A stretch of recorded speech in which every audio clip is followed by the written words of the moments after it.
प्रदेश हेउथुबा साधु सन्थ मानकर लोक मानकर मेला को आपण गोटे धर्म भित्तिक कहि दउचंती किंतु देखंतु चिल्लिका रे 5000 किलोमीटर मध्य 11 लाख रु अधिक पक्षी माने आसी बुलिबा पई 5000 किलोमीटर दूर आज एकाठी जाइछंती आपण माने कोन से माने कोन से जाति रे ना कोन से धर्म रे ना कोन से मतवाद रे ना तांको जगिबा पई कोन से पुलिस रे रहिछंती कारण से माने श्रृंखला कोन जानि छंती से माने शालीनता कोन जानि छंती और से माने जानि छंती हमें भागवत पढुछे कोन पढुछे मनुष्य देहे दिव्य ज्ञान देखि संतोष भगवान वास्तव रे कोन आम भीतर दिव्य ज्ञान अछि आम पाई जे गोटे गुटुका पैकेट आसी ता पछ पड़े लिखा होची टोबाको कासिस कैंसर मेडिकल को जे लिखा है एठी पान छेप पकांतु नाही एठी परिश्रा करंतु नाही तबे दिव्य ज्ञान आम भीतर अछि ना दिव्य ज्ञान पशु पक्षी मान भीतर अछि जोठी श्रृंखलाता अछि जोठी भलो पाइबा अछि जोठी परस्पर भीतर आपनार भाव अछि जोठी जणे जणे को सम्मान देबार भाव अछि ना मु तो जोठी जाउ जे गोटे कथा कहूची मु प्रतिटी बापा मां को मध्य मु सही कथा कहिबी आ बापा मां मध्य सही कथा को मानिबा उचित आपण माने आपण को गडरे जे जेते पारती धन संपत्ति जहार पुनी रखंतु किंतु निजर पुओ को निजर झियो को उत्तम व्यवहार सिखांतु कारण आपणकर परिचय स्कूल को आसिला पिलाटी स्कूल को आसिला परे आपण को पुओ किबा आपण को झियो हो सेठी सार माने देखिबे नहीं किबा कोनोसी छोट छोट सांग पिला माने देखिबे नहीं ये केते धनी केते गरीब कोन देखिबे नाही या बापा मां केमिटिया संस्कार देछि त केमि जणा पड़िबो ना व्यवहार भागवत कहउछनी उत्तम संगे संगजार से करे उत्तम व्यवहार तनो करी प्रत्येक पिला माने प्रत्येक कुनी कुनी पिला माने तबे जेते पारुछ भल्लो संग जोगाड़ करो खराब संग भल्लो संग जोगाड़ करो आउ झियो मानु कहि गोटे कथा जो सब झियो माने अछंती ना मो मामा छोट छोट झियो माने अछंती ओणी माने अछंती बडे कथा मन रखो तुम पई बहुत कम समय अब इतने कम समय ना तुम्हें जानी ना आज भी ये समाज भीतर गोटे झीटे जन्म हेले मोटा कोड़ी देबी ना हां बा झीटे बयस हैला मात्र के पाठ किछि देखिबे नाही बाहागर करे दोछुंती खाली सिटी कि नुह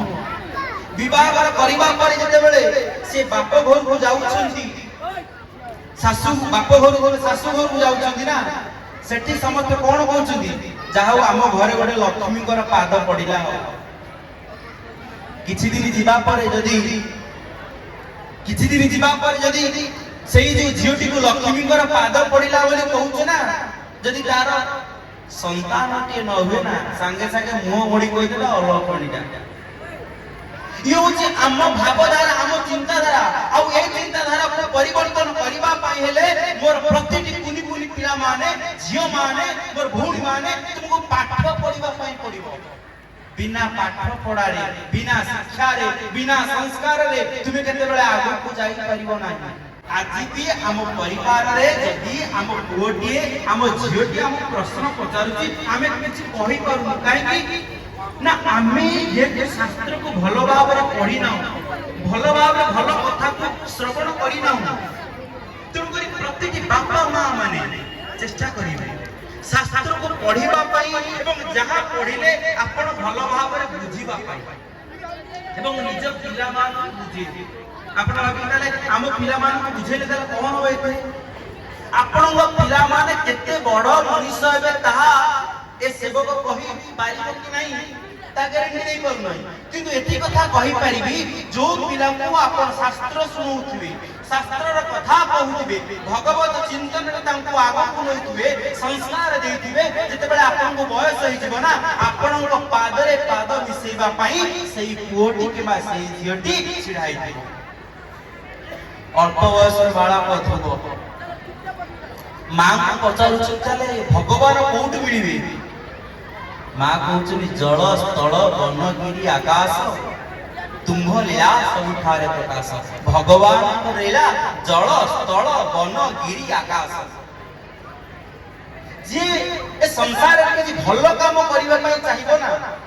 से जो जगार भी खाऊ से चिंता कर केमी भल काम करी तार उदाहरण कौन ना प्रभु श्री रामचंद्र। प्रभु श्री रामचंद्र जिते 14 वर्ष जंगल को जाइए मो बापा माँ मैंने थर चिंता करूँ कुनी कुनी पिला माने तुम्हें चिंता करो प्रभु श्री रामचंद्र को 14 वर्ष अयोध्या जावाई मना कर किंतु तांको केतेबेले मना करा जाई नाही तांकर ससुर घर माने जनकक पाखु जीवा पाई किंतु प्रभु श्री रामचंद्र एते स्वाभिमान थिले से जनकपुरी को जाई ना अयोध्या को गले ना जनकपुरी को गले ताले गले कुआडे तांका पाखर कोन अछि तांका पाखर की अछि ना बानर मान थिले से बानर मान को नेकी जांबवान को नेकी से युद्ध पर प्रस्तुत होले एठी हमको रामायण मध्य शिखै दोछि तुमे जेकोसी स्थान रे अछ तुम पाखे कोन अछि तुमे ताकू नै केमिति तुमरे सफलतार शिखर रे पहुंची पाइबो सबुले चिंता करो आ चिंता के करिवो जे मोबाइल 24 घंटा खेले की बुलिबो ता भीतर चिंता आसीबो नै